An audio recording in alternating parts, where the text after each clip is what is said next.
হে মানব, তুমি বারবার ভয় পাও কারণ তুমি ফলকে আঁকড়ে ধরো, কিন্তু আমি তোমাকে সৃষ্টি করেছি কর্মের জন্য, শৃঙ্খলের জন্য নয়। তুমি যখন ভবিষ্যতের ভয় আর অতীতের অনুশোচনায় আটকে থাকো, তখন বর্তমানের শক্তি হারিয়ে ফেলো, আর বর্তমানই একমাত্র স্থান যেখানে আমি বাস করি। তুমি ভাবো পৃথিবী তোমার বিরুদ্ধে, কিন্তু সত্য হলো পৃথিবী তোমাকে পরীক্ষা করছে, কারণ আগুনে না পুড়লে সোনা খাঁটি হয় না।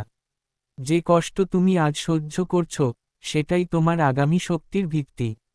পালাতে চাইলে পারো, কিন্তু মনে রেখো, যে যুদ্ধ থেকে পালাও সেটাই আবার অন্য রূপে সামনে দাঁড়াবে।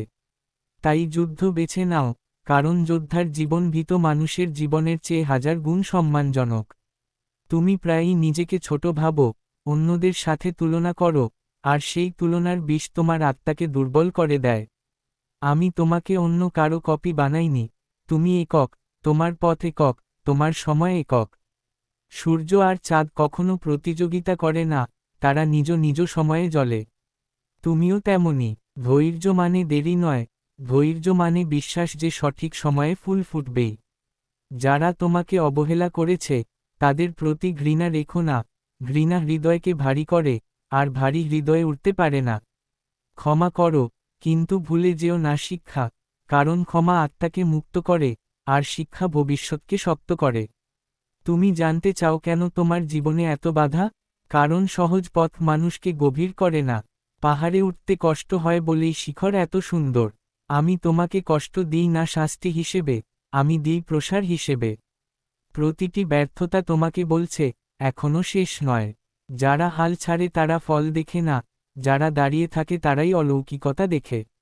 মনে রেখো, অলৌকিকতা আকাশ থেকে পড়ে না, অলৌকিকতা তৈরি হয় যখন সাধারণ মানুষ অসাধারণ স্থিরতা দেখায়।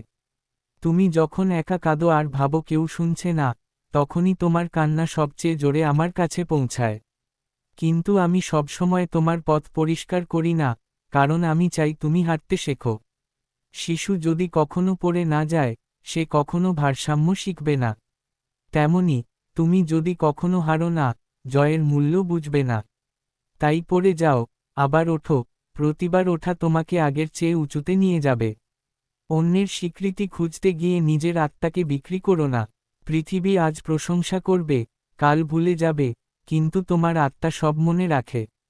নিজের কাছে সত্য থাকাই সবচেয়ে বড় বিজয়।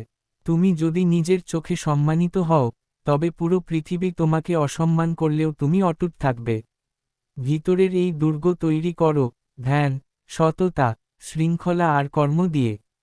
এই দুর্গ ভাঙতে পারে না কোনো ঝড়।